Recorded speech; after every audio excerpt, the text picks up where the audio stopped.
Mestská polícia Čadca s finančnou podporou Žilinského samosprávneho kraja v rámci Európskeho týždňa boja proti drogám pripravila niekoľko aktivít pre žiakov 5. až 9. ročníka všetkých škôl z riaďovateľskej pôsobnosti mesta Čadca, ktorých cieľom je aktivizovať odmietavý postoj mladých ľudí k užívaniu drog. Mestská polícia pripravila a realizovala rôzne aktivity. Odborné interaktívne prednášky zamerané na prevenciu drogových závislostí pre žiakov 8. až 9. ročníkov. Zameriavame sa nielen na druhý stupeň základných škôl, ale aj na prvý stupeň. Na druhom stupni sme pripravili 3 aktivity. Jednou z tých je práve táto prednáška, ktorú sme obohatili o pána Rempera z občianskeho združenia Slovensko bez drog a taktiež o majstra sveta v karate.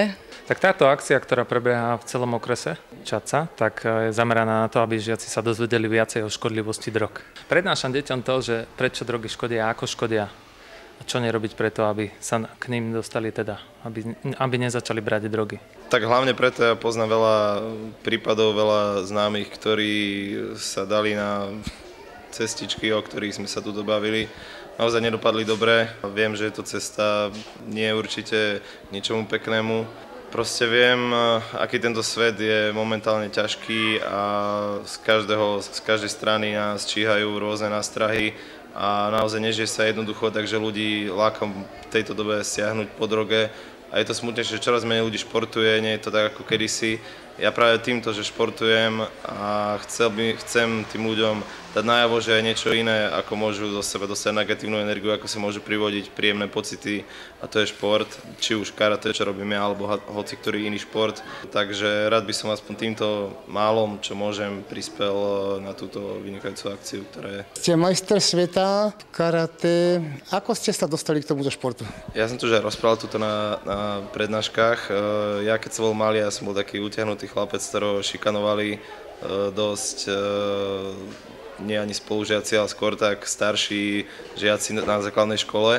A vlastne takým posledným krokom k tomu, aby som sa dostal ku karate, bolo, keď som raz mal otras mozgu, keď z takejto jednej poslednej šikany, tak ma otec dotiahol na tréning karate, za čo som mu doteraz vďačný. Aj keď sa mi tam naozaj nechcelo ísť, hambil som sa, bol som taký utiahnutý chalan, ale nakoniec postupom času som sa vypracoval, ale trvalo to dlho, ja neviem, myslím nejakých po 12 rokoch som až vyhral majstrovstvá sveta a sníval som o tom od prvého razu, takže naozaj sa netreba nechať odradiť a treba ísť za svojím snom, aj keď to niekedy je naozaj dlhá a ťažká cesta, bolo tam mnoho pádov, ale vždycky som sa postavil a išiel som ďalej. Bolo to pekné, no a poučila som sa. No, bolo to krásne. Úžasné. Európsky týždeň boja proti drogám vznikol pôvodne ako týždeň prevencie voči drogám a drogovým závislostiam z iniciatívy Európskej komisie v roku 1998. Stalo sa tradíciou, že počas 3. novembrového týždňa sa organizujú a zviditeľňujú aktivity a výzvy vo vzťahu k užívaniu drog.